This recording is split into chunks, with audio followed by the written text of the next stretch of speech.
session, and today we have Akshara Lalwani. She's a fellow entrepreneur, started pretty early.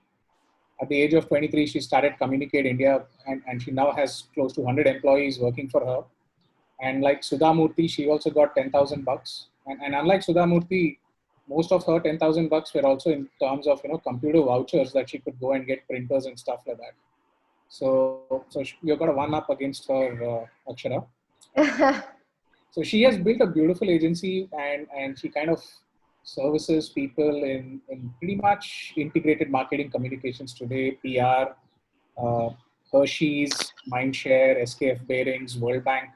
They are some of her clients, and whatever awards there is to bestow her, the PR moment, 30 under 30, 21 Young Guns, all these are the kind of awards that she has won in her landscape. And something very interesting is, she herself kind of disrupted her own company and went digital about a year ago and started looking at brands engaging with people. And that is where I think her core forte lies today. And today, I think what she wants to discuss with you all is how you could be frugal in your, marketing efforts as startups. And believe me, one thing what I like about Akshara and her team is, they've basically been on with behind my team for the last couple of days to understand each one of you, your backgrounds, what is the registration, which sectors have you come from, and that itself kind of tells me that they've done their homework pretty well. So Akshara, over to you, and take it forward from here. Fantastic. Thank you so much, Naveen. Thank you, Shabnam, for having me. Hi, everybody. Just a quick overview. I think Naveen's pretty much said it all. So we're an integrated PR agency, and in the service space, working across marketing communication. I think all of us know how the lines in marketing are really blurring. Newspapers shutting down, more online consumption patterns to influencer outreach. It's a whole gamut, right? But what I want to focus on is, and I'm going to go straight to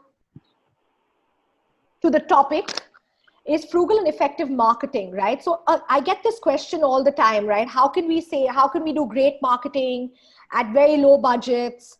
Or, how do you see the marketing landscape change post COVID? And I felt like this session would be most timely.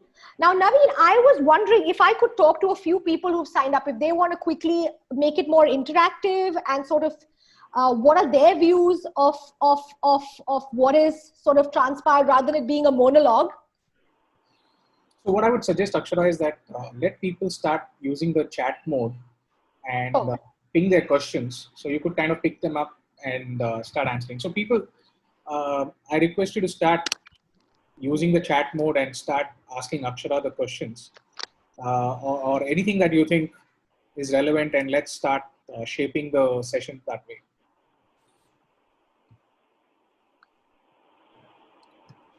Sure.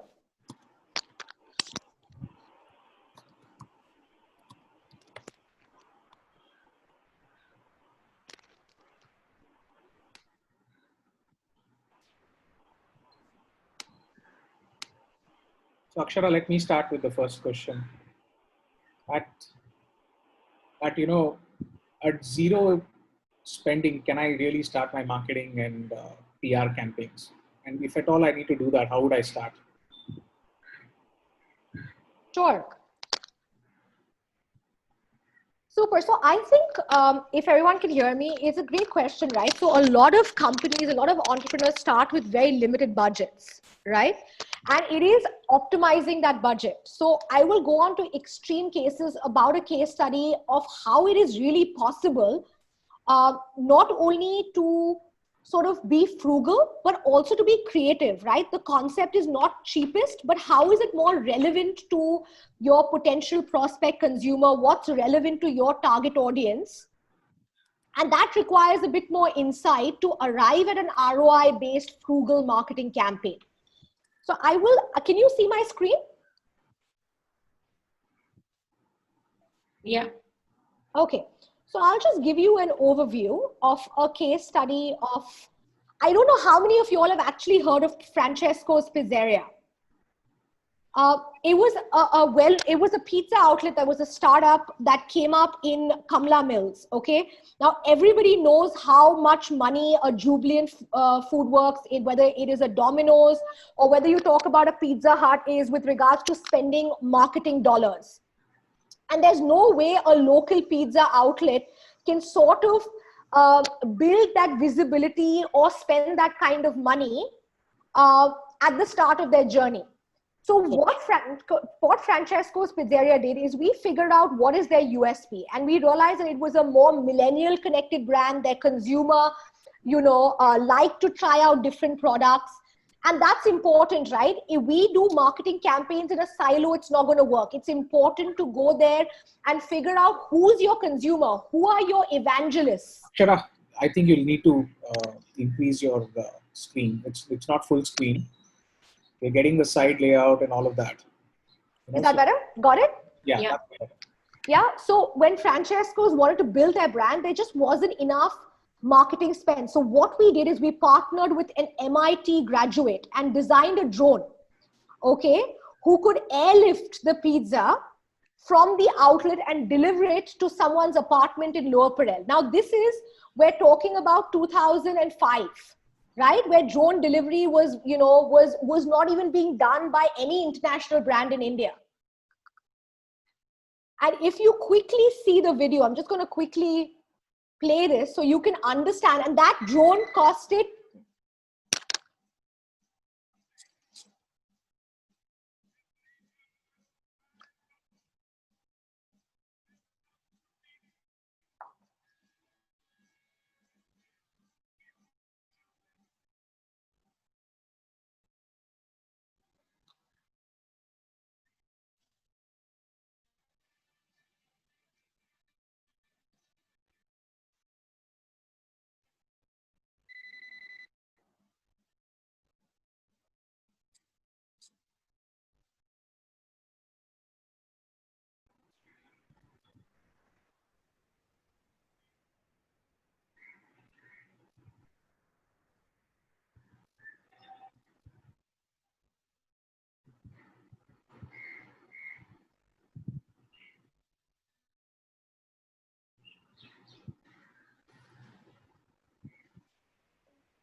Akshara, sound is missing. Is there any sound to this video?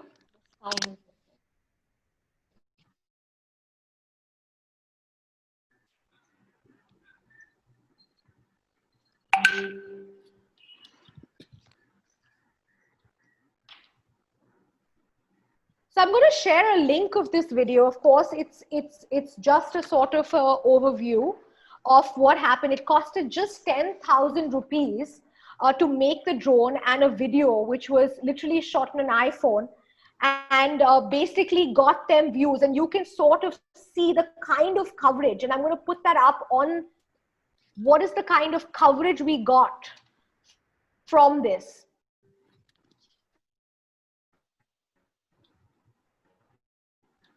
Right?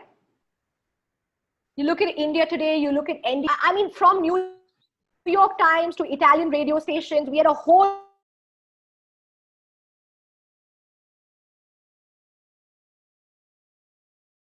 of people talking about using a drone. And that's where the founder also was in willingness to experiment, was willing to go an offbeat path and really do something different while also keeping a budget to the minimal level.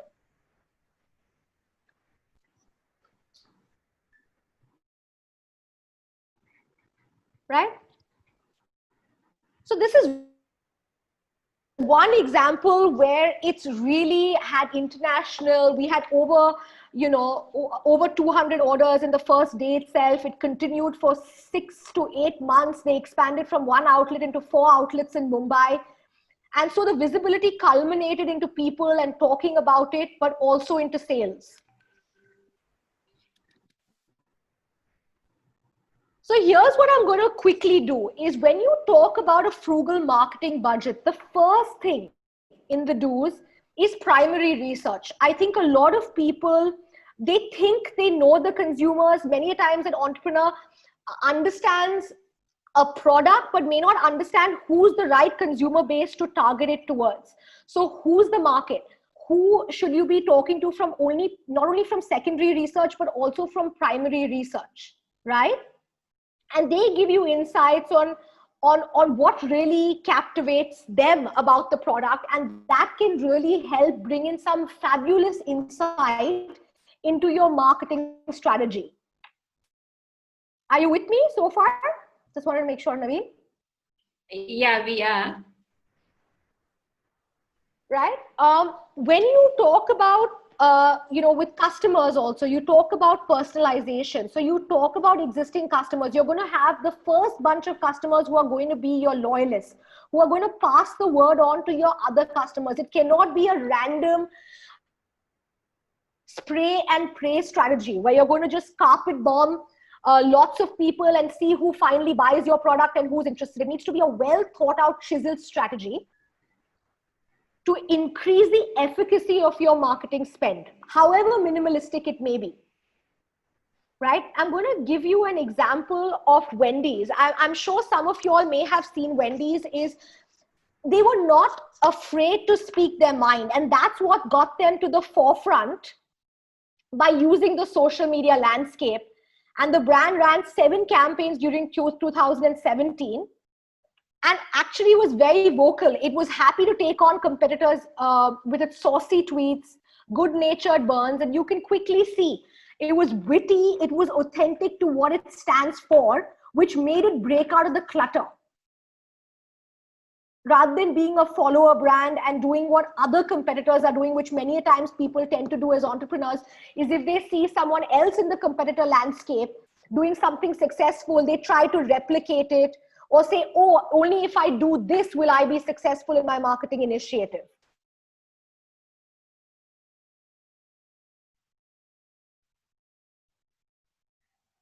Even when you talk about, and with regards to marketing for entrepreneurs across their growth curve, right? So when you're starting out, you're bootstrapping, then you're of course getting some product validation, so your budgets go a bit higher, and then you can grow organically and also put in some more marketing bucks behind it.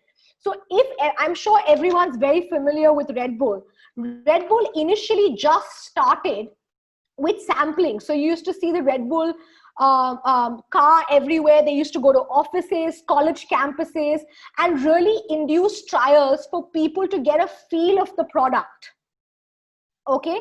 It was only after sampling did you really see them go on to television and really do that, the campaign, which was very well noticed, called Red Bull Gives You Wings. And now they've, of course, gotten into a whole lot more of extreme sports sponsorships, music concerts, etc. But that was gradual. But when they started out also with a very, very small or linear controlled marketing spend, which was largely sampling.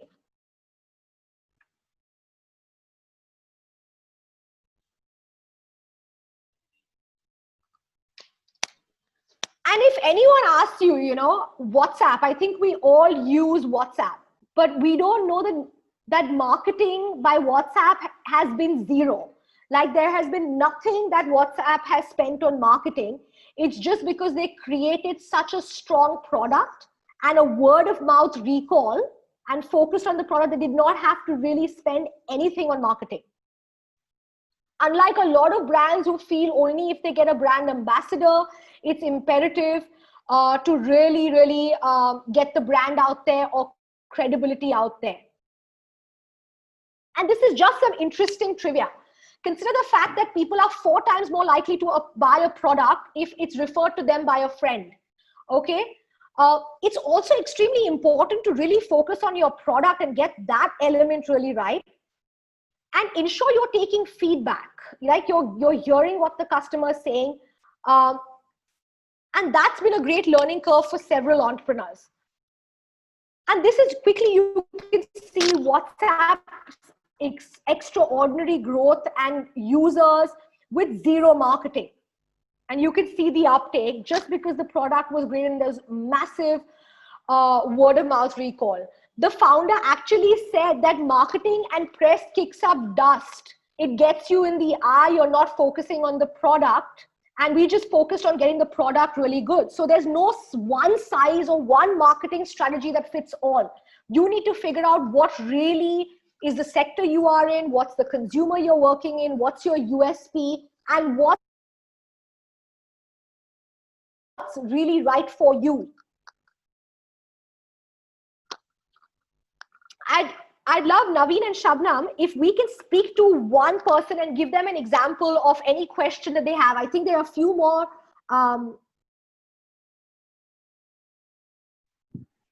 Akshara, we can mute one guy and the person can ask you the question directly. So Sure. I think there's one question with Siddhant Patil. I'll just unmute him. So if he wants, he can ask the same question to you.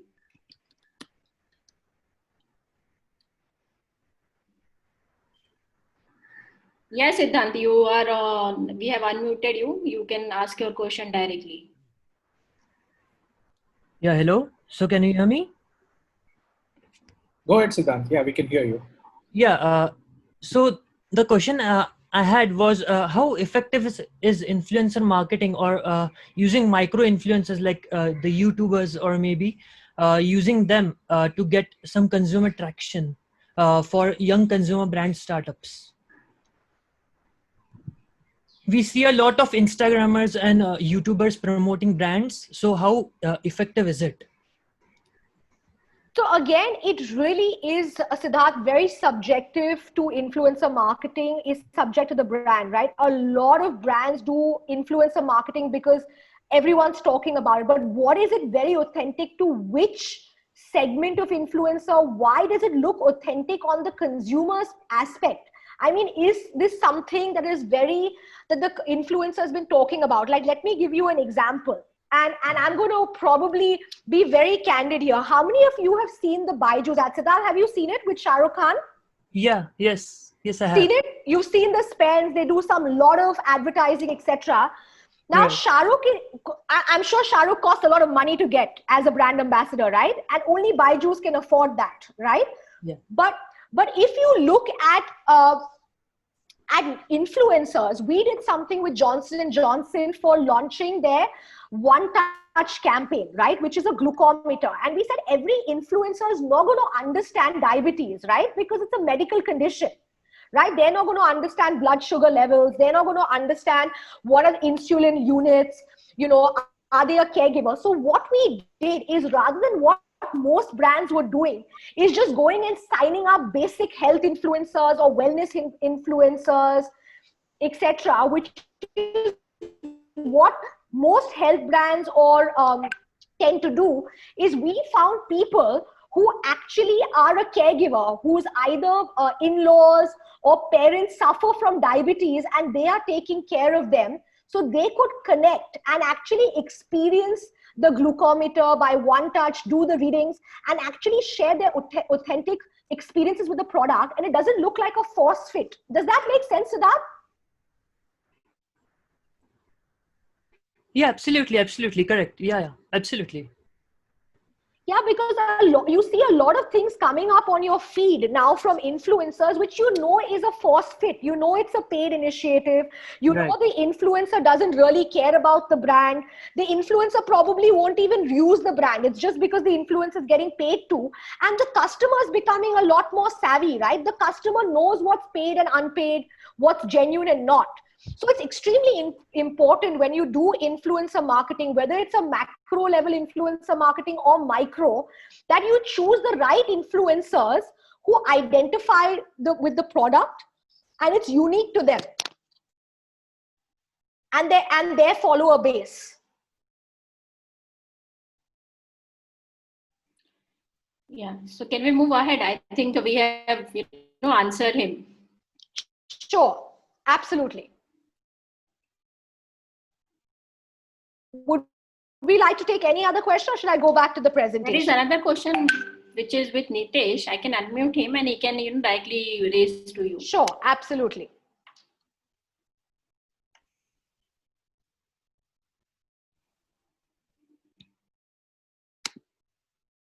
So I think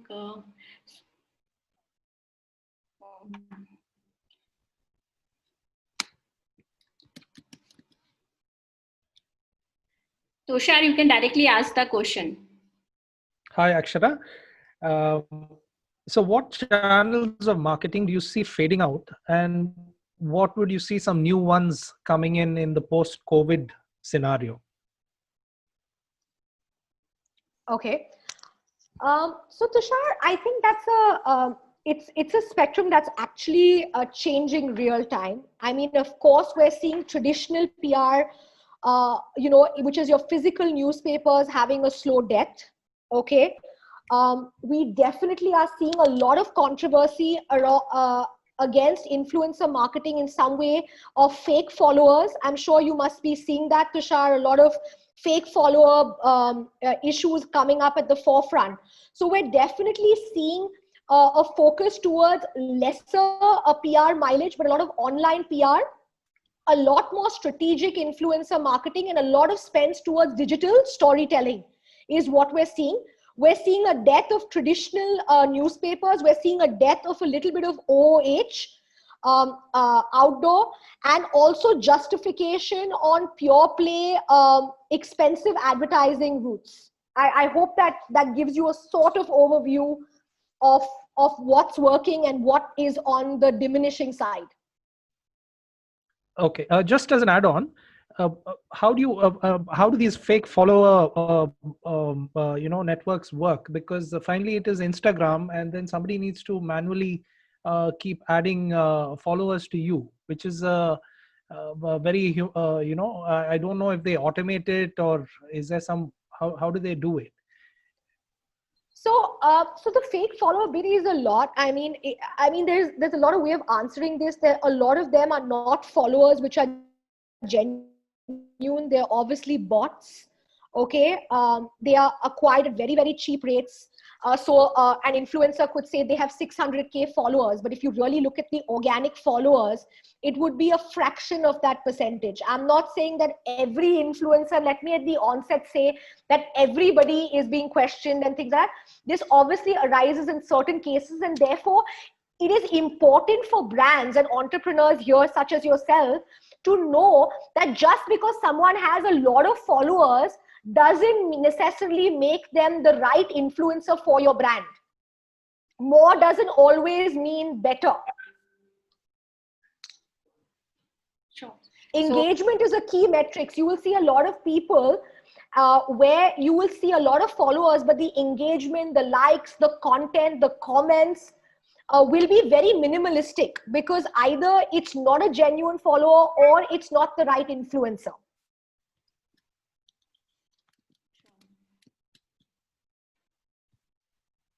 So Akshara, can we start with the presentation, because we have enough questions. So last half an hour we can take all the questions.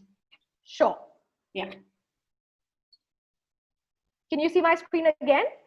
Yeah. Just a second.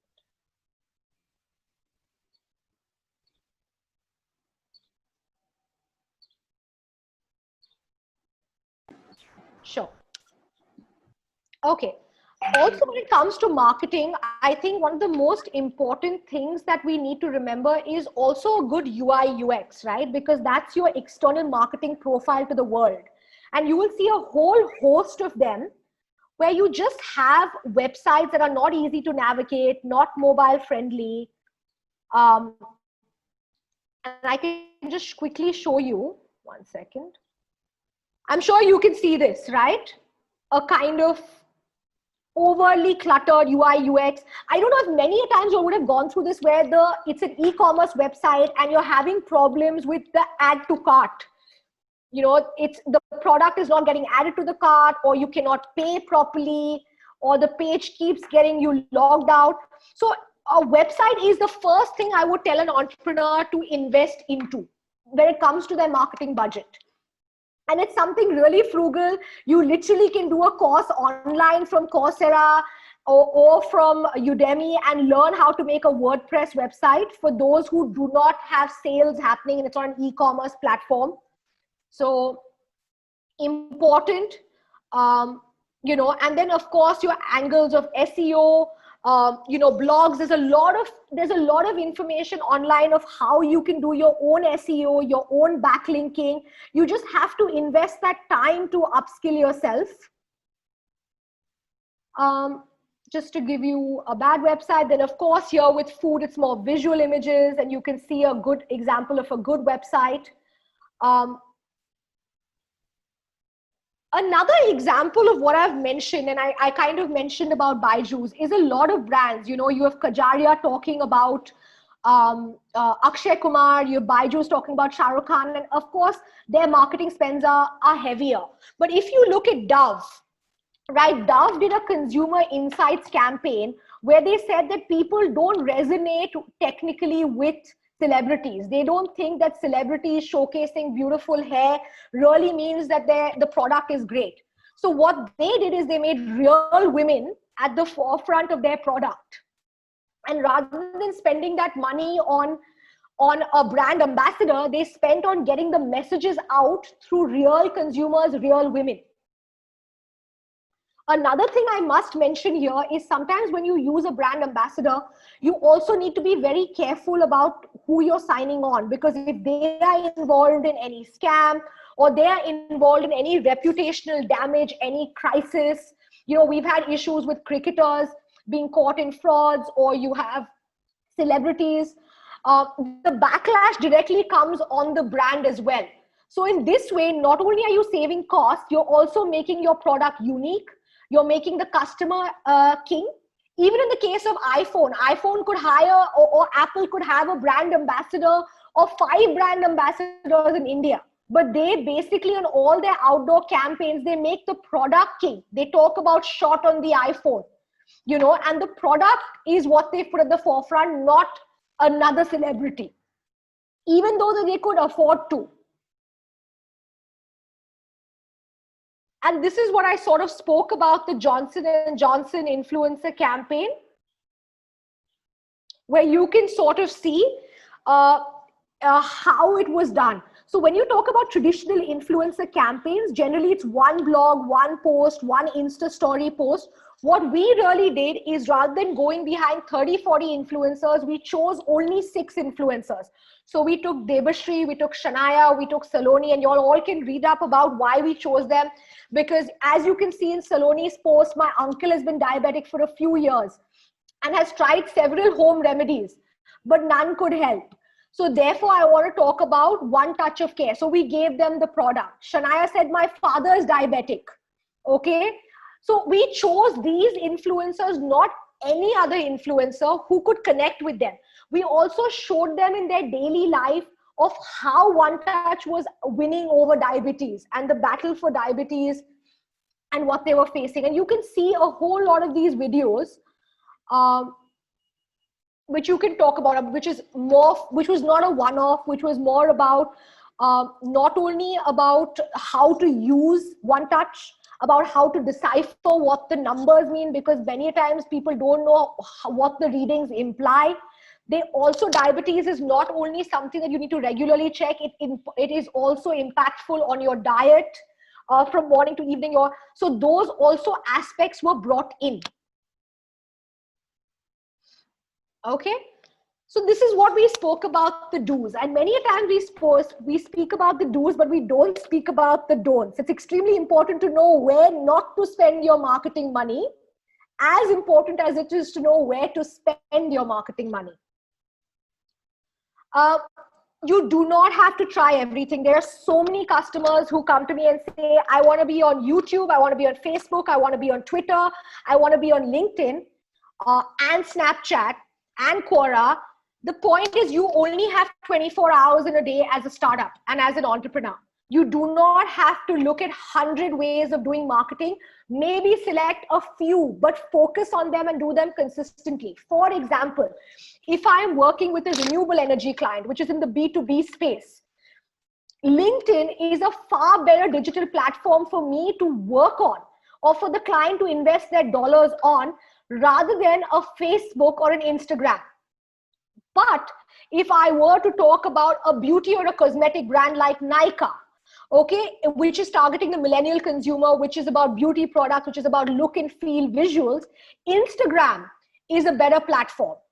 But you do not have to do everything all the time. You choose and you make a rational choice of why and focus on that and spend your money in a focused way and evaluate it, right?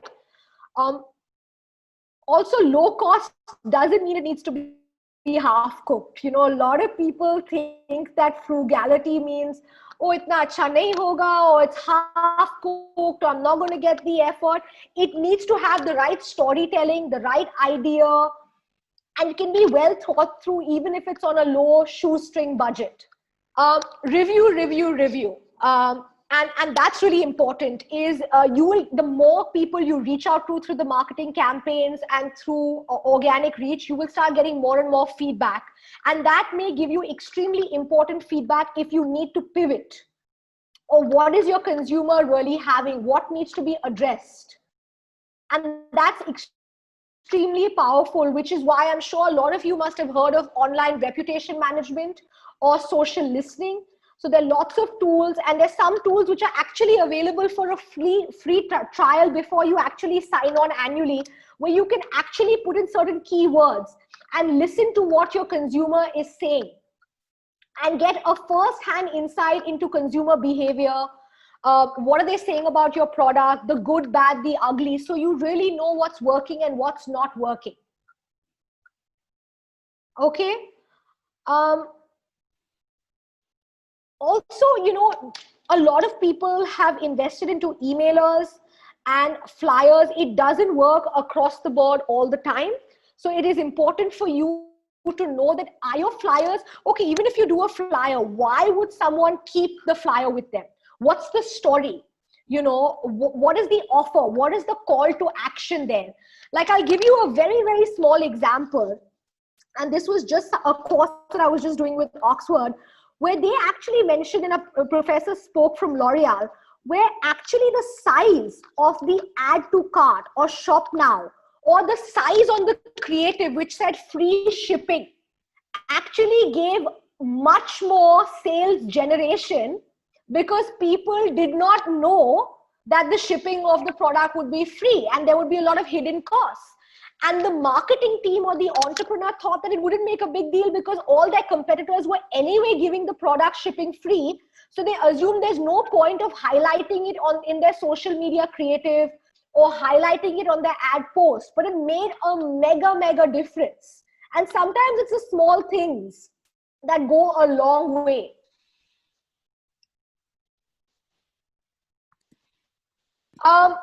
When brands make mistakes, so of course we're very familiar with Pan Bihar, and we're very familiar with Pierce Brosnan, and when you have, you know, people who get estranged with the brand or choosing big names which may not fit with the brand or the brand profile, and it looks like a misfit, right? And it's not only harmful for the product, for a backlash, but it's also harmful for the person who's endorsing the product. And that's what you can really see now, even more than ever, that celebrities, influencers are becoming a lot more careful about the brands that they're endorsing. And you can also see regulation where they're mentioning this is a paid or a sponsored ad, which was not done so much years ago.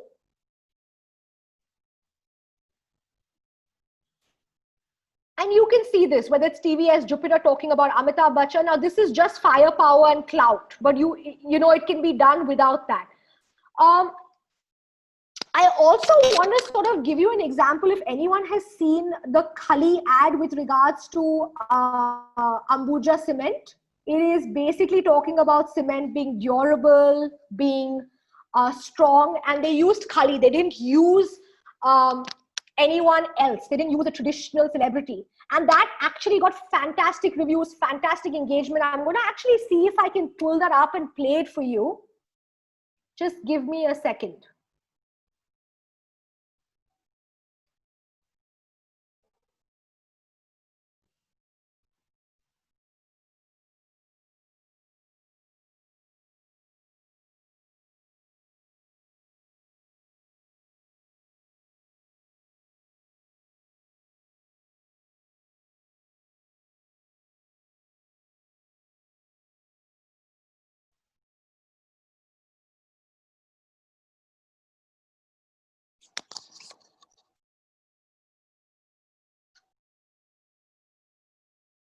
laptop's acting up.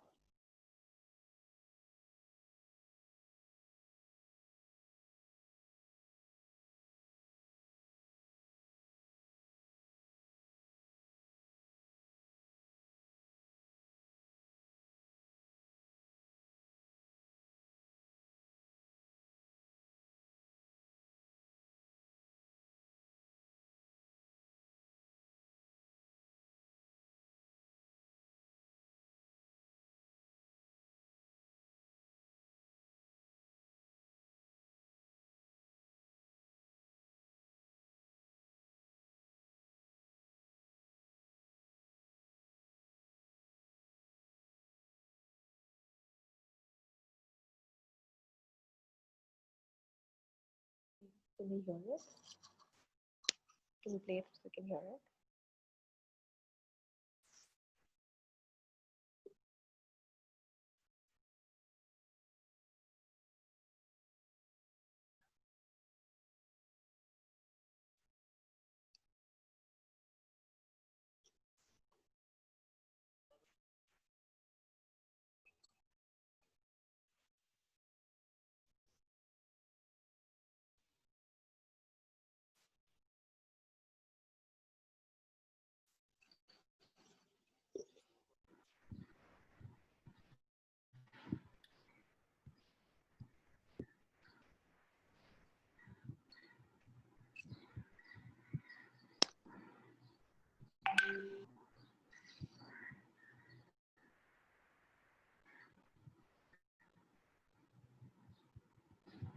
Can you see this?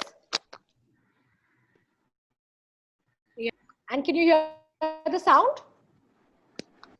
We can't hear the sound, but we can see it.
Sorry, did you see that? I mean, I know you all can relook at it with sound and everything because my laptop's acting up a bit. But I mean, you can see the content. It's interesting. You want to watch the full ad. It resonates with regards to what Ambuja Cement stands for.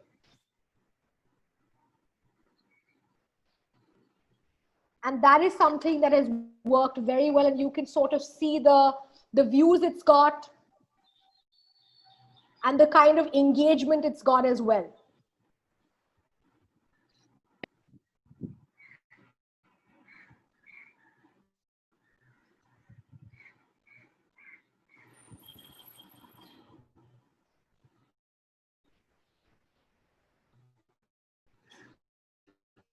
If there is Shabnam and Naveen, if there's any specific sector, I mean, I have a few case studies here, but I'm sure that each of these entrepreneurs would have questions which are very relevant to their segment or very relevant to personal experiences that they've had and what the learnings are.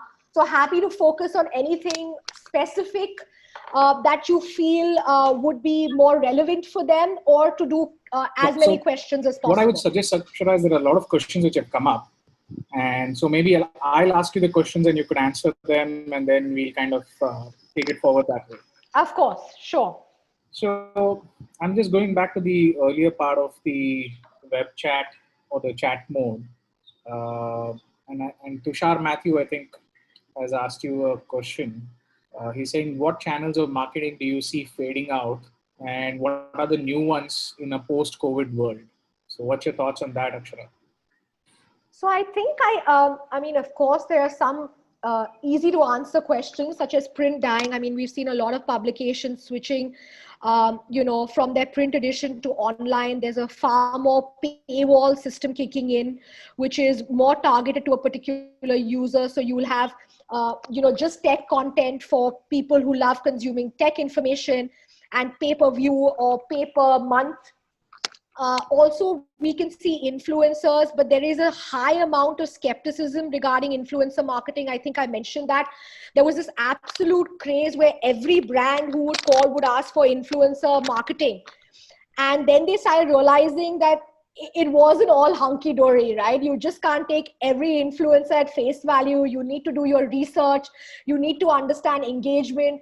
You need to realize that just because they have a lot of followers doesn't mean that they're right for you, or you're going to get more ROI or more eyeballs or more sales.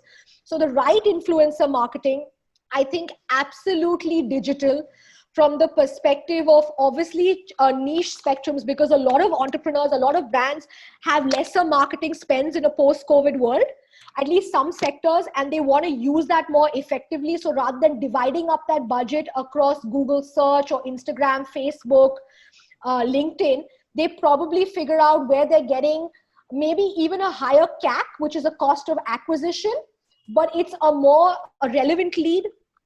It's more relevant to their product, and putting those spends more focused in those areas. So less is more. Definitely outdoor and traditional print ads are seeing a massive decline. Obviously, outdoor used to be a heavy spender. You can see that that's taken over. No one's really spending on outdoor. Even TV ads are something that we are seeing on the decline, because it's not able to justify the ROI, except for brands that have very deep pockets, like you have your FMCG brands who are doing that. So that's a bit of a trend we're seeing. Okay. In addition to that, Rajiv is asking that, they are a new food outlet, and they were supposed to start pre-COVID, but now, they're going to start post-COVID. So he's kind of asking your thoughts on effective marketing strategies, or at least what should they start thinking in terms of design and, event design, management. What's your thoughts on food startups post-COVID? The hospitality sector has been fairly badly affected. I mean, we all know that. There's nothing new in saying that hospitality aviation has had their fair share of blood being spoon. But having said that, it really depends on, are you looking at a delivery model? And I'm going to ask questions. I think it's extremely important to ask the right questions, right? Who's your price point? Who are you competing with? Right? Are you a delivery model? Like, are you a cloud kitchen, dark kitchen model? Okay, which would probably want to spend more money on Swiggy or on Zomato, like through sponsored ads, because you're in delivery, and most delivery is ordered through Swiggy and Zomato, etc. And maybe your lead gen works more there. But if you are more high end, like you're more experiential dining, where you need to have an immersive experience, then what is unique? Is the cuisine unique? Are you talking about safety? Are you talking about, what is really unique about the experience? Or why should someone come to the restaurant?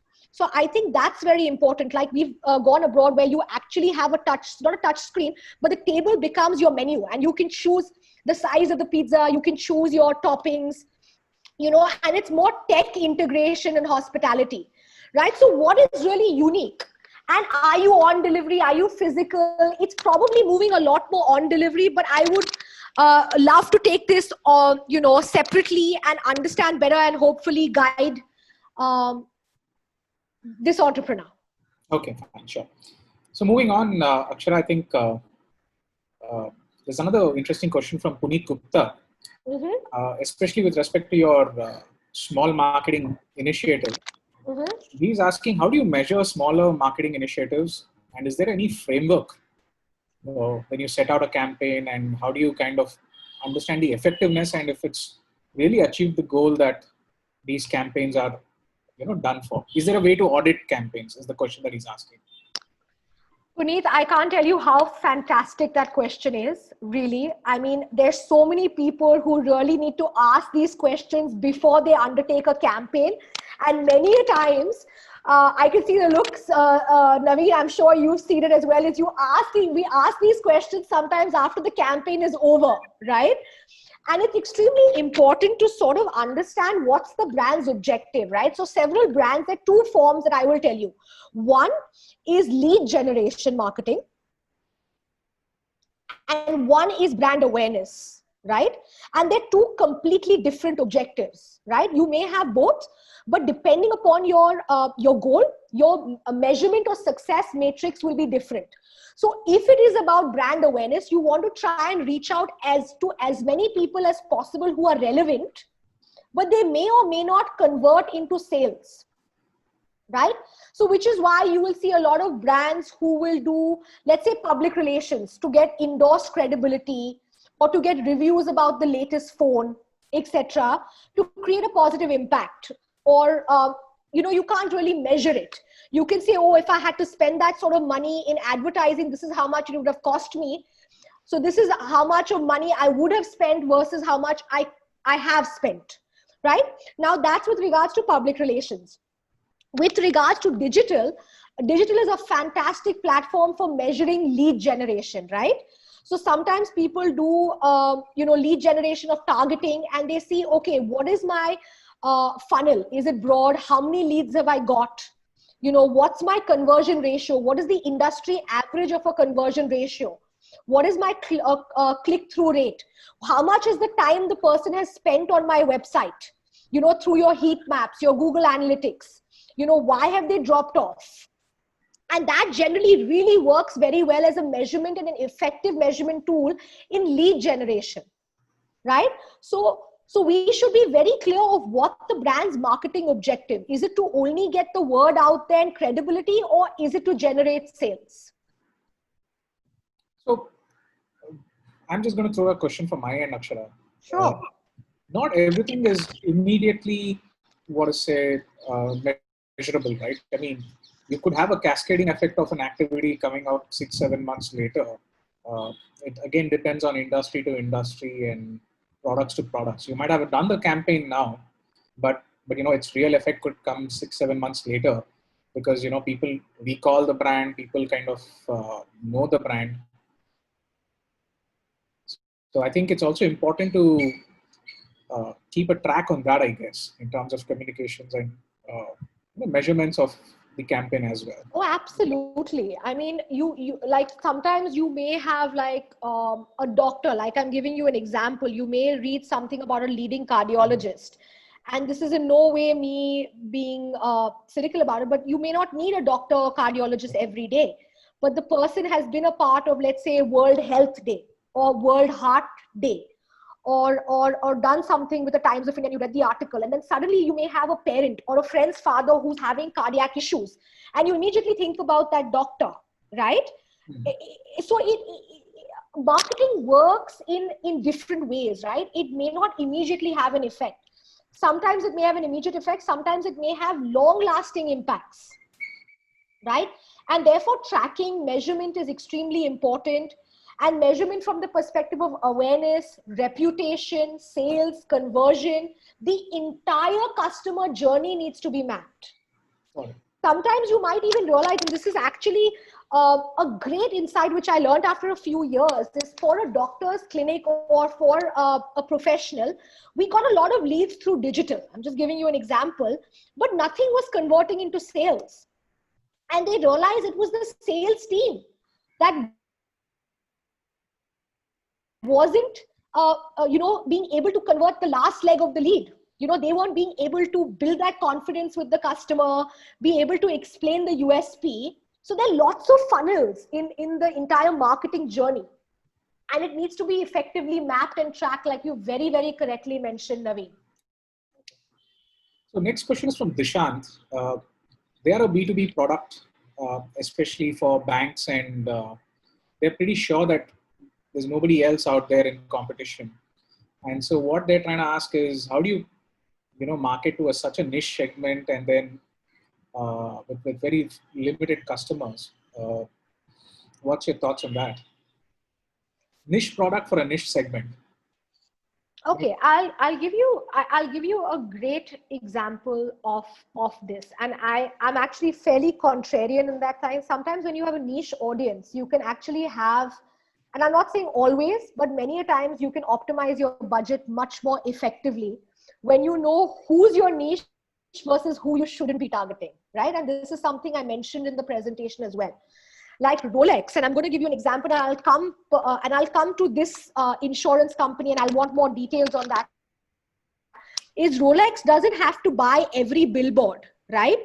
That's the reason why they tie up with Wimbledon, or they tie up with certain golfing events or certain areas like Formula One, because they know that the HNIs that they target who value a Rolex or who are potential buyers are probably following these three areas rather than being everywhere, right?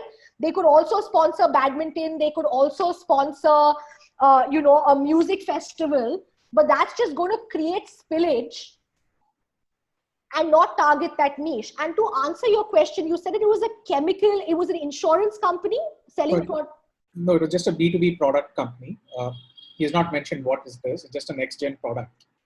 Okay, so we'll give you an example, and we've done a lot of B2B marketing campaigns, right? So, and I'll go back, right? When you talk about, let's say, ball bearings, it's a very niche segment, right?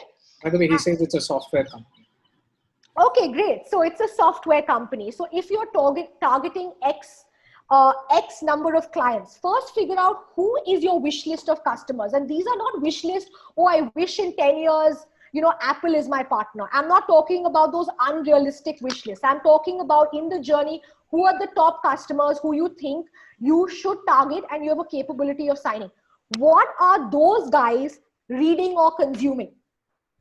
What is their consumer journey? What are the brands they are talking about? What is it that they are looking at? And I'll give you a very example in B2B. Naveen, you may have heard of Mindshare, right? They're a media buying agency. Right now, Mindshare doesn't cater to everybody, right? It caters to certain brands who have X amount of media buying spends. That is a B2B company, right? So what does Mindshare do? It doesn't go around advertising in Times of India, hey, we're Mindshare, right? What they do is they go to what CMOs consume. CMOs means Chief Marketing Officers, which consume portals like Exchange for Media, Campaign, Ad Age, who are talking about the next marketing trend. Where should the dollars be spent? ROI, best practices, and they focus on targeting that. And that's a B2B in itself.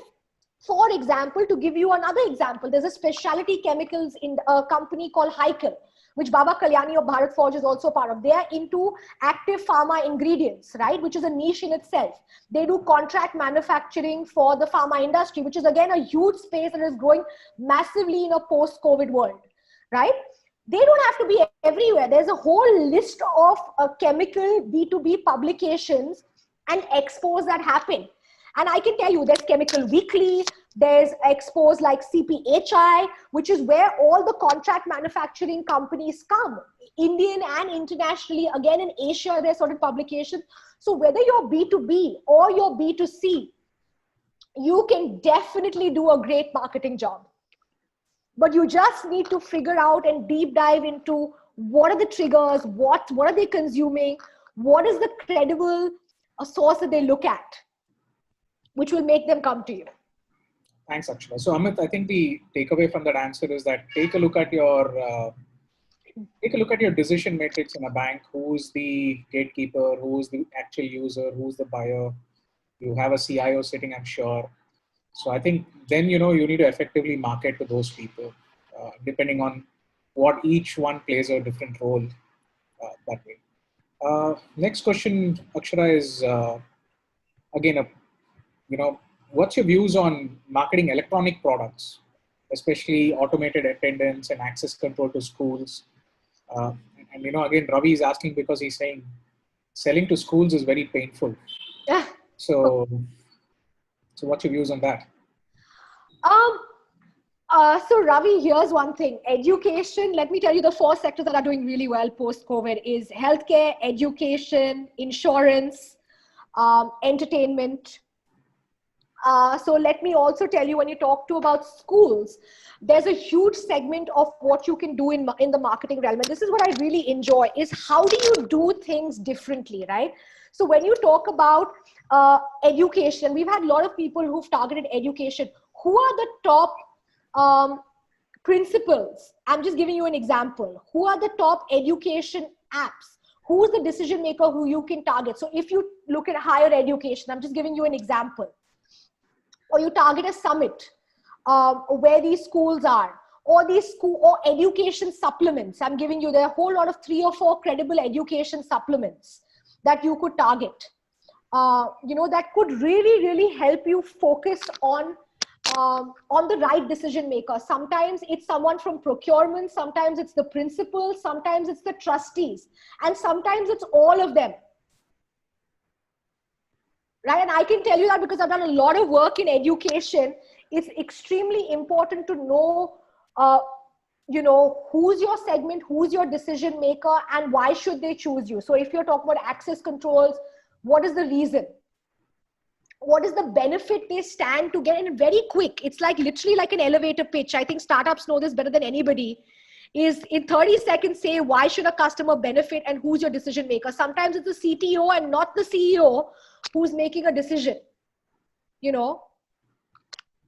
Thanks, Akshara. So I think, Ravi, the answer to that also is that what she's trying to say is, try to remove the pain from the people who are being affected the most.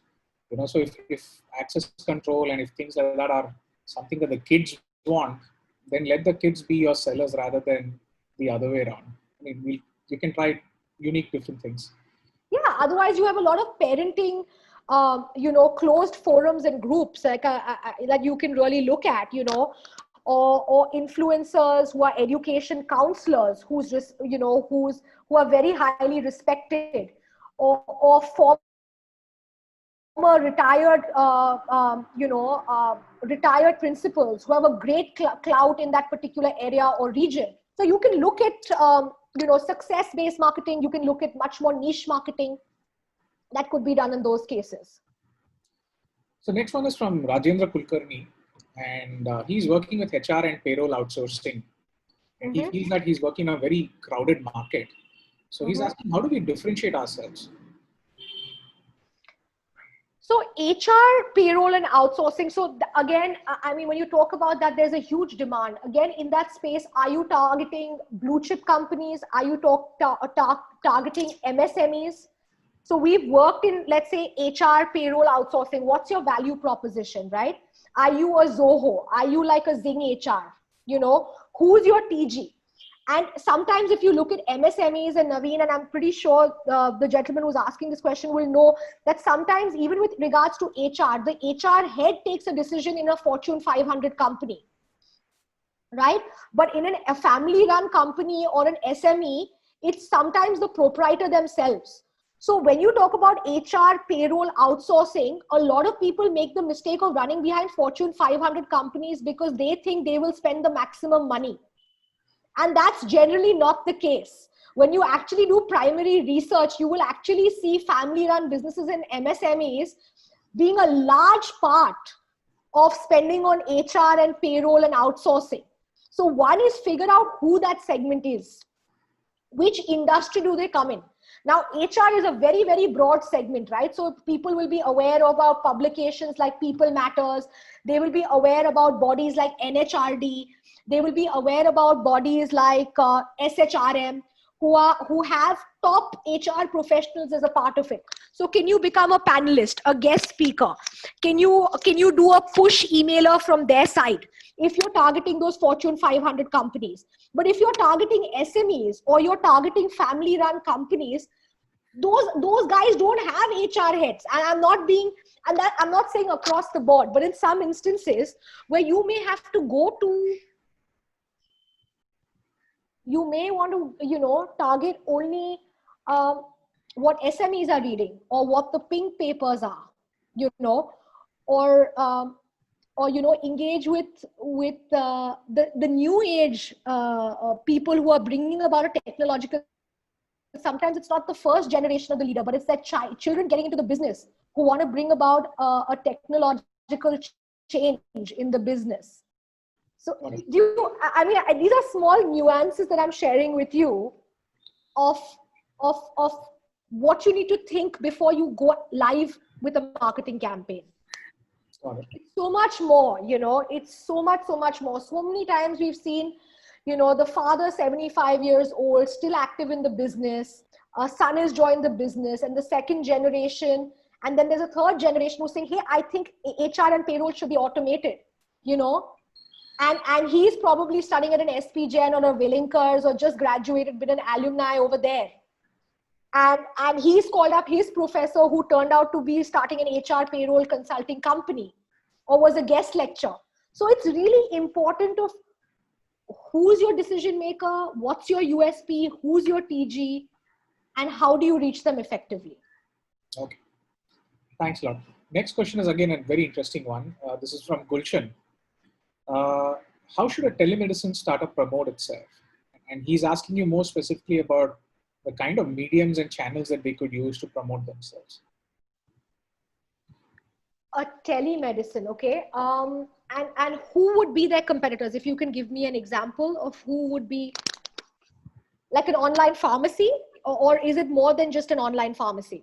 No, so I think, Akshara, once COVID hit, all of them adopted telemedicine. So even PharmEasy had its own thing. So a lot of the hospitals started this online. Yeah. So I think this is a very new phenomenon. It has been there in the West. In India also, they have tried it out, but more telemedicine for rural. But ever since March, I think it became a mainstream thing for, just your physician consultation right now. Right. I mean, you've seen a lot of hospitals going into online consultation. You've had a lot of pharmacies who've come on board. And then again, like you very correctly mentioned, like hospitals who are targeting the metro cities have gone in their app format, and obviously educating consumers on digital media, because their consumers are consuming online newspaper, they're consuming digital, LinkedIn, Facebook, etc. But when you're talking about the regional market, now which tier 1, tier 2 city, tier 3, tier 4 city are you talking about? Then you have to go a much more regional, much more vernacular, right? You'll be surprised that there's some regional papers who have a much higher circulation than your English papers, right? So in which state are you? Which region are you looking at focusing in? And those vernacular media, are there any regional partnerships that you can have in those local areas which could support that endeavor? No, I think Akshay, this has become an urban phenomenon. Right now, even the regular person who is sick is not able to go to the physician. So, which is why the opportunity to start off a telemedicine startup and grow right now is high. So, I think the paying customers are currently in the metro cities today. Yeah, and there for them, like if you're talking about metro cities, then there's, of course, just reaching out to what the consumer is using, which is like a great amount of PR has worked in healthcare. It's phenomenal, the reach of PR in creating credibility, because in healthcare and anything to do with medicine, people kind of distrust pure play ads. They may click on an ad as a second time reference, right? If they've read about you and then they chance upon you and they need you. But they look with a lot of skepticism. Is this just, capitalistic, or is it credible in the healthcare space? So I definitely think credibility in the marketing exercise, like PR in telemedicine, is a great way to go, supported by digital as a second layer. Got it. So now, the most important question is that, from Cal's Kitchen, and he's asking, what is the kind of a typical marketing spend that a startup needs to keep aside while he kind of maybe hires a person like you? So if you were to take on a startup, Akshara, what's the kind of budgets would you be kind of advising your startup to have? That's a very subjective concept. And I'll tell you what I mean by that. Different startups, we work with different startups, right? So we have startups who are seed funded. We have startups who are Series A funded, up to Series C. And even in Series A, depending upon the sector you are in, whether you're B2B or B2C, and the amount of money you've raised and the amount of markets you're targeting, the marketing spend is a percentage of that, right? So like I said, it's not any hard and fast rule of how much you should spend. It's again very subjective of what stage you are at, what sector you are at, and a part of that total budget needs to be allocated to marketing. And if you do a quick search, you'll be able to get in your sector the average marketing spends of total budgets. So it's very customized. You should never do a one size fits all. You should see how much you can afford and then work backwards. So Dave is asking, what is a good marketing tool for the food processing industry? Or rather, what kind of marketing should a food processing industry do? So I'll give you an idea of a couple of food processing industries we work with. Of course, I have very strong NDA, so can't mention them. But they are extremely good in the trade segment. They again have very, very strong, trade connections per se. So that works very well. They also do a lot of insights with regards to trends in the food processing space with like a big four company. Like you talk like like if you have an FSSAI or you have some accredited company or a labeling company and they do something unique. They've partnered with a nutrition company saying, we're more organics or nutritionists, like how Colgate uses dentists, or Garnier uses dermatologists. So you can, in agro processing, you can, depending upon the product you are in, whether it's organic, non-organic, whether it's a healthier option, you can use different elements to heighten the USP of the product. So like a nutrition, like a dietitian, etc. If it's giving in the B2B space, then only trade media, expo outreach, awards and recognition is sometimes pretty big in the agro processing industry.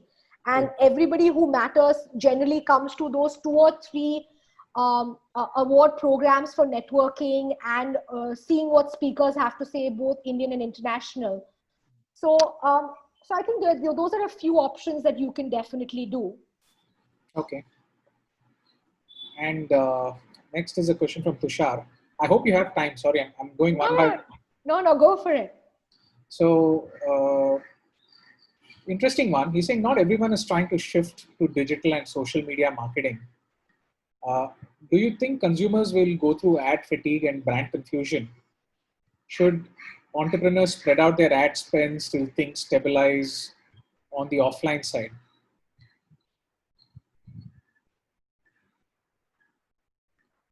You want me to read the question again?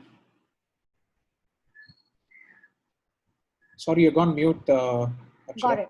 Unmuted. Sorry. Could you repeat that last bit of the question, please? No, so he's saying that there is going to be a lot of there's going to be an ad fatigue and brand confusion going forward. So should entrepreneurs spread out their spends, till things stabilize on the offline side of things? Okay, so again, I'm going to give you some hacks, okay, of there's no one size fits all. Are you an opportunist? You can, the media buying ad rates are very, very low right now, right? So there's some clients who literally we have advised them to block all their ad spaces now, may not use it right now, maybe use it in the later part of the financial year, but to block the rates right now because you're getting much better rates, with traditional ads, outdoor, whatever it is, So are you opportunistic? Are you that slightly riskier, more opportunistic entrepreneur startup who's saying, yes, I see my sector picking up. I see the fact that my distribution is going to be fine in 3 months. I'll hold on to my spends for 3 months, but I'll still lock in my budgets for the next 6 months, but get a great bulk deal right now, right?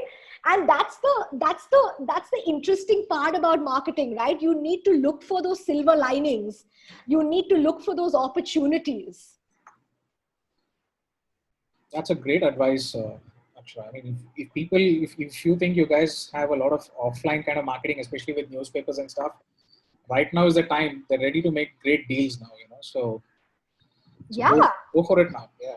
Absolutely. Like I know someone who, and I'm not going to quote names, who got like a 6-page piece in a wonderful magazine, which would probably cost about 2.5 lakhs for a page. I'm talking about at probably 1/5 of the price. So it really depends, and you don't have to use if you really do your research, you don't have to consume that tomorrow. You don't have to do it in the next issue. You can do it during the financial year when they have to book the invoice. Perfect. So there's some great opportunities there. And of course, don't burn your cash. I mean, that would not be advisable at all. But optimize it effectively for the year, because right now is the time where you're getting some fabulous deals. Excellent. So, but you need to be able to survive to thrive, right? So don't. No, I think your advice is apt. I mean, get a hold of the pricing. You can book the orders later. Correct. Yeah. So there's a question from Aarti who's asking, what is the kind of marketing platforms you suggest for a law firm, a legal firm? Okay. So with a legal firm, like a chartered accountant, like a doctor, like a lawyer, there are lots of restrictions according to government regulations of ad marketing, policies of what you can or cannot do. And we as an agency are very compliant from the perspective that we will follow what is allowed. So with regards to law firms, blatant advertising is not allowed. Okay. So public relations works really well for law firms. Also, you have a lot of law summits that happen. And again, depending upon law marketing, there are two aspects of law marketing. Sometimes they want to target like moots, etc., to attract the best law students, which is going to all the law colleges and attracting the best talent. So obviously having guest speakers, etc. The second is for client partnerships. Now, this is a great insight, right? For getting client outreach, you cannot do pure play advertising, but you can do PR, and you can also partner with other professional services companies like a CA. Sure. Right? So you will realize that everybody who's fairly sizable will have a lawyer, will have a chartered accountant. And why not? And therefore you see some great collaborations happening in that space. And I think for a legal firm, their newsletters also work a lot, especially the kind of cases they have won. I mean, they put it very nicely, saying we have advised on a no-name basis this kind of a client, and we are happy to, win them this or structure for them this. And I think newsletters work really well for legal companies. Newsletters work very well for legal companies, and again, the point is, what's the content of the newsletter? Are you spamming people? Is it relevant? Sure. That's one thing. The second thing is, even if you use publications like Bar and Bench, okay, or you look at Legal Era, or you look at a whole host of these legal publications where all your top law firms are there. Whenever they win a case, or a case is being heard, or it's a novel a win, or a new appointment of a new partner. Like I just saw something with Business World Legal about Ketan and Company, which is a legal law firm, crosses 150 partners, okay?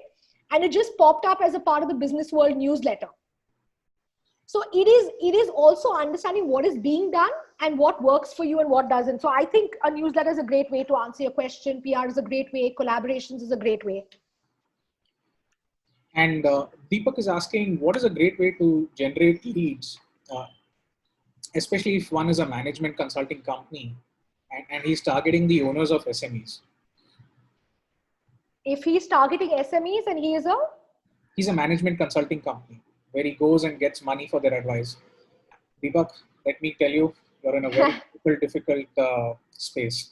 Getting money out of SMEs for consulting, best of luck on that, buddy. Okay, so with SMEs, I'll give you a couple of insights. First, I think it is important to know, I think a lot of SMEs are reading the pink papers, right? So they obviously, I've seen this thing that if ET writes it, they're like, oh, it has to be the case. Or if Mint writes it, oh my God, he was featured in Mint or he was featured in Forbes, So they look at it and they have that credibility. But then you have to be able to sustain that client relationship. And that's going to come from the value you generate and the expectations you set at the forefront. Of course, reaching out to them, you have SME World, which is something that they read. You have a whole lot of these government initiatives for SMEs.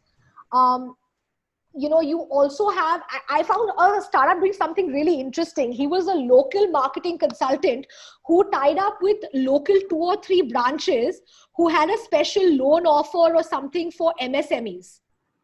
Okay. And it got him 2 or 3 great leads, So I think it's a balance of what do you do, which is hygiene, but what do you do that's creative and out of the box as well. I would also say, Deepak, one thing that has worked really well for consulting companies, which you might want to do it for SMEs also and your sector, management consulting companies, the best way for them to get their businesses through a network effect. So tell me one IIM Ahmedabad alumni who doesn't take the services of McKinsey, especially if he or she is working for a multinational company. And just go to some of the McKinsey case studies of how they win businesses all throughout the world. And that network marketing effect, if you can replicate into your SME kind of spheres, where, if you target 250 crores and below kind of owners, and through them, you kind of go and get, I don't think you need anything more than that. Have a think about it. Next question is from Ankit. We're a manufacturer of copper bottles and silver coins, totally different. And they need kind of your views on sales through advertising, because, I think they think themselves as a very product kind of a company. And he's asking you, what are the options for low cost ads for getting sales, both in India and abroad? Sure. So with regards to copper bottles, and this is just a sort of insight, right? There was a lot of trend reports that came out about copper being really good for health, right? There was a whole segment about that, and having the right key opinion leaders talking about it, having a presence on the right e-commerce websites like Amazon, Flipkart, I don't know how many people actually know that Amazon and Flipkart also has AdWords like Google does. So you can bid for keywords that your search shows up on Amazon when people search bottles. Could copper bottles, could yours be the first product that comes up? So it's not like just that you're listed on Amazon, that your product is going to be on the first page when someone Googles copper bottles or bottles. So they also have search mechanisms in it to give preferred partners and sponsored partners greater visibility. So if you are using that from a product category, I would definitely say, keeping a post-COVID world, really investing those bucks on e-commerce platforms who can give you that visibility in the first landing page, the first 3-4 options there. And obviously you have barter options also with print media, where you can do deals with publications and give away the product instead of cash.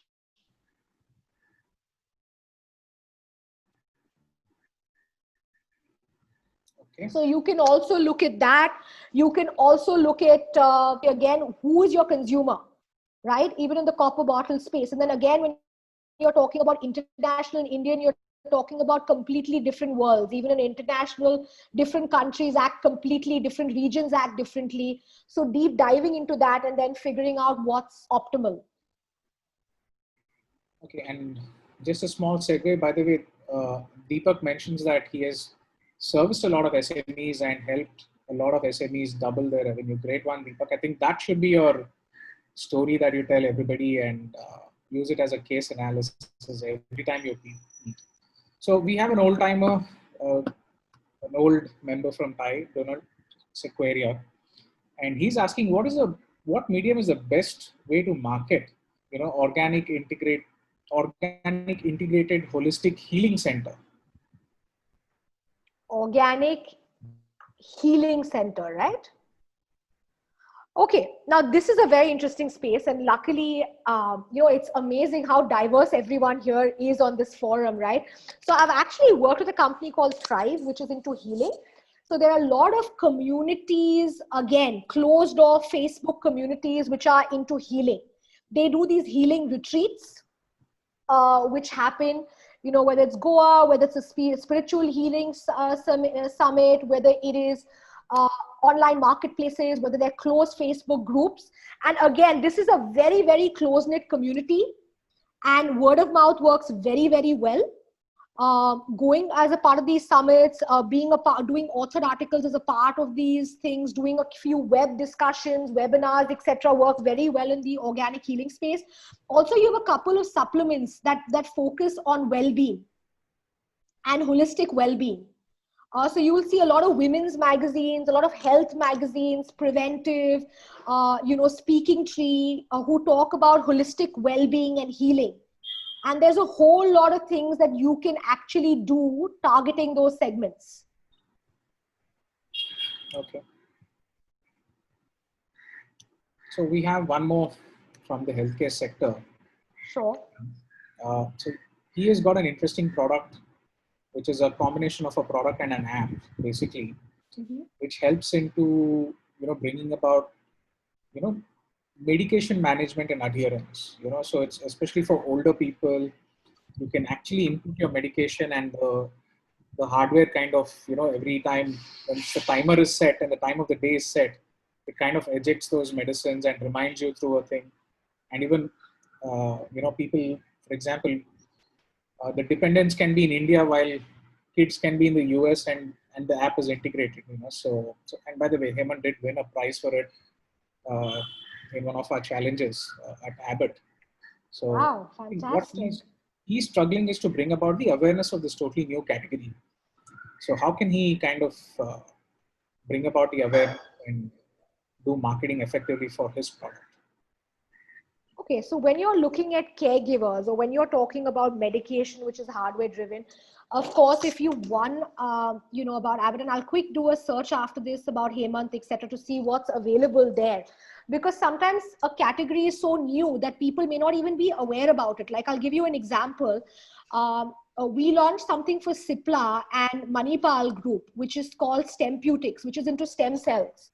And this was years ago. People didn't even know what stem cells were. They didn't even know that your cartilage could regenerate itself, your bone could regenerate itself. You don't have to go for a knee replacement or a hip replacement, or, all of that. But what we were doing, what we learned from that was that there needed to be a lot of category building awareness about stem cells, safety, all of those aspects. So I think it's extremely important to know the awareness about such a novel concept, the first thing. The second thing is, if you can have 2 or 3 very strategic partnerships, with chains. Like, I can give you an example of, maybe you can do a partnership with HealthSpring. HealthSpring is like a chain of wellness clinics, and this, one of our other stem cell clients tied up with Apollo. Now, these deals are very hard to crack, and I'm not saying that they're easy, but when you do crack them, they become like a funnel for a whole lot of other caregivers who, one, will afford your product. So if it is in a premium hospital, they see the value in taking care of their aging parents, the benefits of monitoring them long distance through that hardware. And maybe someone sees it's worked very well with Apollo. Tomorrow you will have someone else, another chain that will come up and say, hey, partner with us. So there are a couple of things. One is to see if people are aware. Second of all, who are the B2B partnerships you can have? Who can be evangelists for you? By doing that one partnership, you can have 1,000 clients per month through them. Rather than reaching 1,000 clients directly, which will take a lot of hours and a lot of expenses, how do you use an effective optimization marketing strategy? Okay. So I think I'll connect you with Hemant later. Sure. Okay. So next is from Anirudh Gupta. where he says we are a wealth management firm, and they have written articles in Business World, Dainik Bhaskar, IMC Journal. He's asking what else can we do to kind of spread our wings. So again, a very interesting space, a fairly cluttered space, I would say, wealth management, because you have so many big players talking about manage your wealth, etc. I think it's important to know what region you're targeting. It's a great idea to partner with non-competing brands. Like, I'll give you an example, like an Amex Black, okay, would tie up with a BMW, they would tie up with a Hakkasan, they would tie up with complementary brands which target the same people. So even in wealth management, when you talk about portfolio management services or wealth management, different firms have different minimum ticket sizes, right? It could start from 5 lakhs to minimum 25 lakhs to 50 lakhs to a crore. It really depends, right? So who's that segment? And when you look at that segment, who's an ideal partner for you to have who's not competing with you?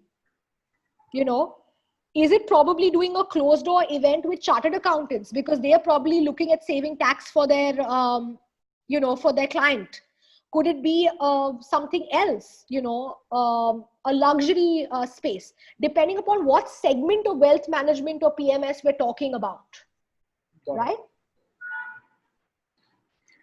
Next is from Ruben Shah. Very interesting question.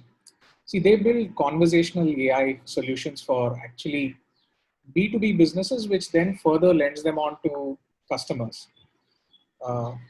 And same thing to other enterprises. Say, for example, they're building stuff for banking. Mm-hmm. And then, the banks then use their products to kind of distribute it among their customers, and the usage is then, that's how done. So he's asking, which are the good digital channels to focus their efforts for lead generation?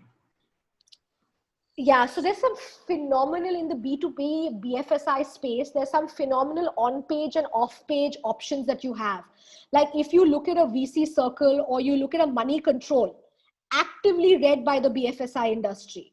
Like you will see a few people who just crop up. Like if someone logs on, and we can chisel it further, is in the BFSI space, we've seen money controls, on-page banner ads, visibilities pop up working fairly well. But we can again define in which space, where the decision maker sitting on. We've seen a lot of pink papers working really well. Like ET Online has had a great run as well. Mint Online, because of the, one of the two of these mega pink papers that work very, very well with the BFSI community because they look at the markets. You could also look at options with, a CNBC or, a Network 18 CNBC, that segment, ET Now.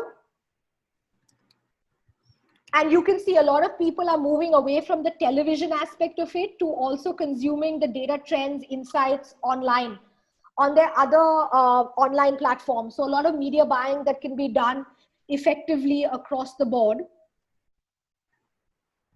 Okay. So Kishore is asking a question. So they basically develop or they make products, consumer products for kids between 4 to 12 years. Mm-hmm. And most of their products are being bought by moms currently from supermarkets. But, they still don't know how to target, whom to target, and how do they design a digital campaign. I think the question that Kishore is trying to ask is, do we get the kids or do we get the attention of the parents? Okay, interesting. And if Kishore sort of reads up about Kinder Joy, right? And you'll see a lot of brands who've targeted kids. It really depends about which level are you talking about influencing the kid on. Like Disney's done a phenomenal job of getting a pull factor with the children. And also having a great factor with the parents also, that when a Lion King comes out, the parent themselves wants to take the child because they remember the fondness of their memories watching Lion King or Little Mermaid, etc. So Disney's created that clout at both levels, but that has taken years of marketing to be able to get a push and a pull strategy both from the parents and the child, which many times is very hard for other brands to replicate in a very shorter period of time. So one is, of course, mommy bloggers. work very well. Again, be careful when we just say the word mommy bloggers, because everybody seems to call themselves a blogger nowadays. So tread with caution there. Who are they? Are they working for Pampers? Have they done endorsements with credible like a P&G? Are they again in infant care? Are they again with age groups of children you mentioned 4 to 12? So then which is the mommy blogger who caters to the 4 to 12 segment? Because a lot of them like First Cry, etc., work very well from the 0 to 1 age group, right? So who's 4 to 12? Who are the right mommy bloggers that you should look at? Then there are a lot of these kids influencer channels like Choo Choo Train. There are huge kids bloggers. I mean, it's a massive space that's exploding. Of YouTube channels for kids, and also kids influencers. You'll see a brother and sister whose YouTube views have gone through the roof. They talk about recipes, educative toys, and I mean, it's great. You can use kids influencers, you can use mommy influencers, you can use YouTube channels for kids content. You can even use a lot of these closed mommy groups and parenting groups that you see. And again, you need to emphasize, why is your toy unique? I mean, there was a whole case of Chinese toys being banned because of lead, because it was unsafe for the child. I don't think he has a toy. He doesn't really mention his product, so I'm not sure. So Kishore, if you can mention your product, that will help us understand what you do. So meanwhile, let's move on to the next question. Hang on. Chocolate spread. Chocolate spread. Yeah. Oh, wow. So this is a great thing. We actually launched Hershey's chocolate spread in India. So with chocolate spread, I think it's extremely important to talk about what Hershey's did was great, which was bonding through food between parents and children. Like, whenever you go to a school, it's a parent always telling the child, pado, study harder. But it was not, or eat your, eat your vegetables or something. This was more bonding, about parents bonding with their children through food, through the chocolate spread. So mommy bloggers worked very, very well. Giveaways, like gifting in the on radio stations by just doing giveaways in mom time shows where mothers are listening in. Definitely some websites and closed Facebook groups, contests, alerts. I mean, the visibility you get if you have to give 10 hampers of the chocolate spread and a goodie bag is fantastic. So Akshara, here's a question. I'm going to a little bit pick your brain on this. See, most of my audience today are startups and in early stage, so what are the tricks to punch above their weight? Today, if he goes to the market and there's Hershey's already over there, how can he kind of fight against a Hershey's and get the space, get the time, get the, the eyeballs that those people have, like about billions of dollars to kind of throw? So do you have some magic wand, or do you have some? Like I said, is yes, and I gave that example with Francesco's as well. You can't compete with a Domino's or a Pizza Hut in that kind of spends. You also, when you come with products like FMCG, distribution is extremely important as well, right?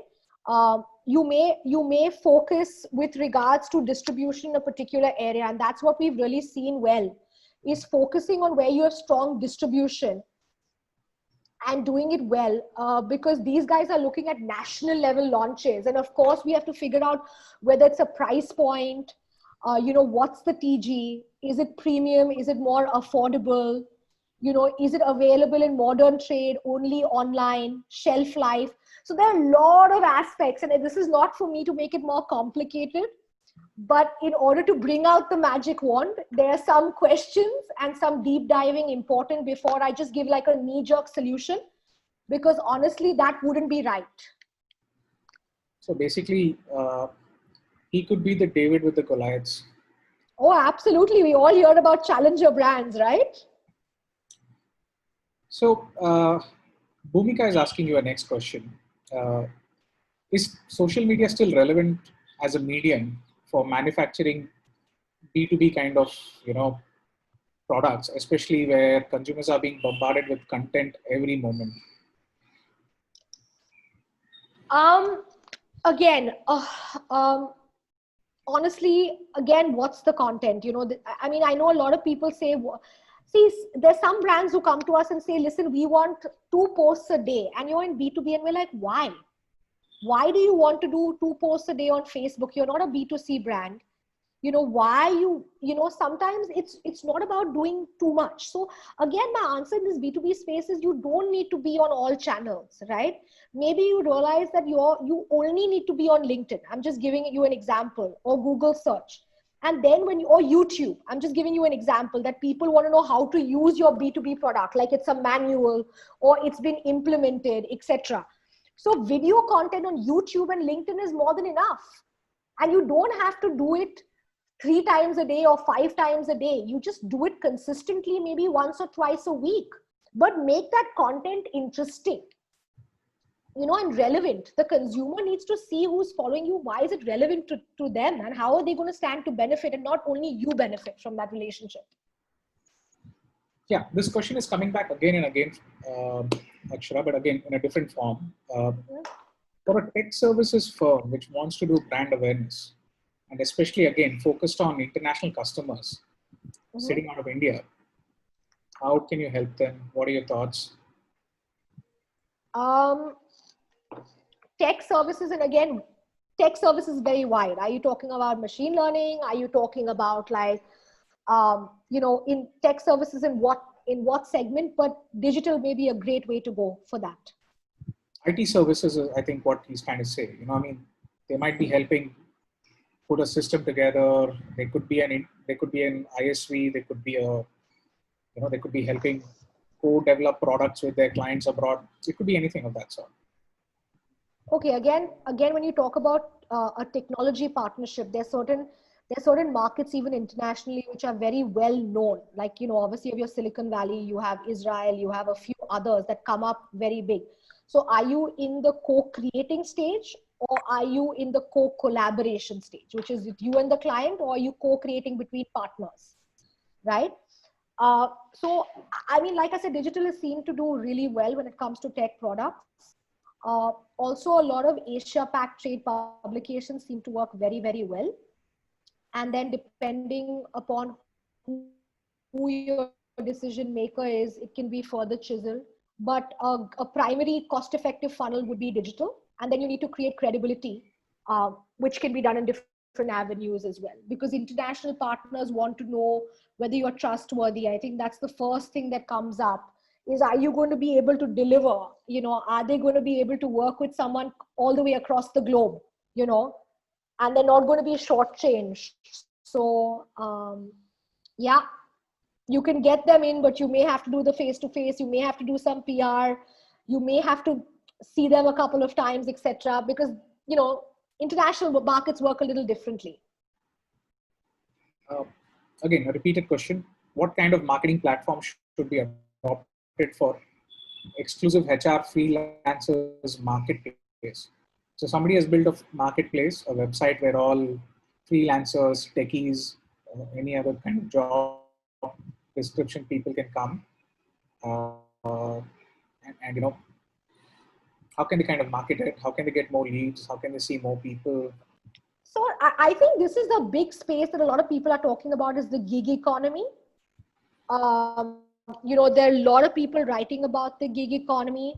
One is also, if you get people on the portal, you also have to have an outreach program of who's giving them jobs, because sometimes you have a portal of people who've enlisted, but they kind of delist themselves because they don't really see that adding value.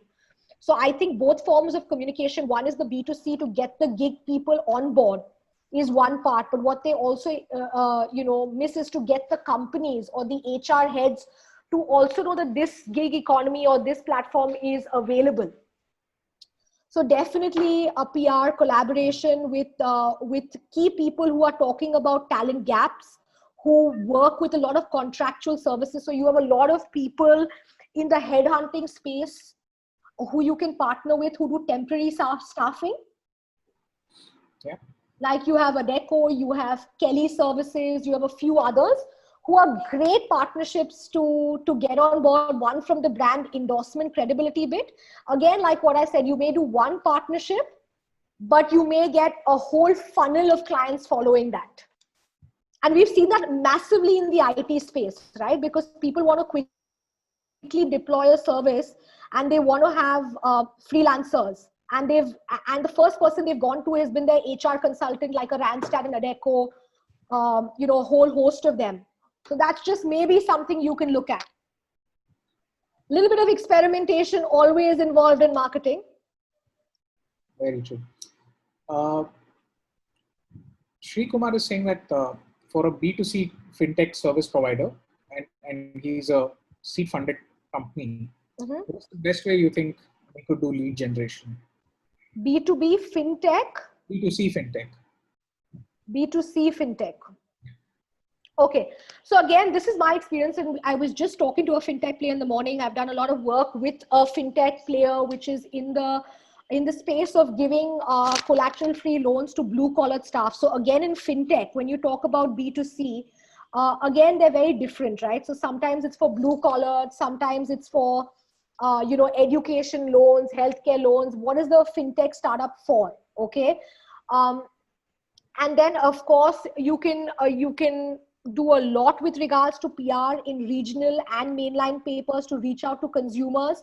We've seen a lot of fintech players spending a lot of money on digital, on page and off page as well. But again, it depends on your segment, because if it's blue collar, no way is digital spends going to work. It's going to be regional, maybe on Facebook, regional ads on Facebook, like bilingual ads on Facebook, and a lot of regional outreach.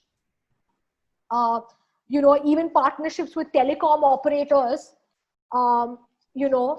etc. And they've also tried to look at partnerships with NBFCs as well. So I think fintech is a huge space, a lot of marketing happening in the space, a lot of novel ideas. Again, depends on what the fintech player is, who their competitors are, what stage, like they said, seed funded, what's the stage, what's the region, what's the TG,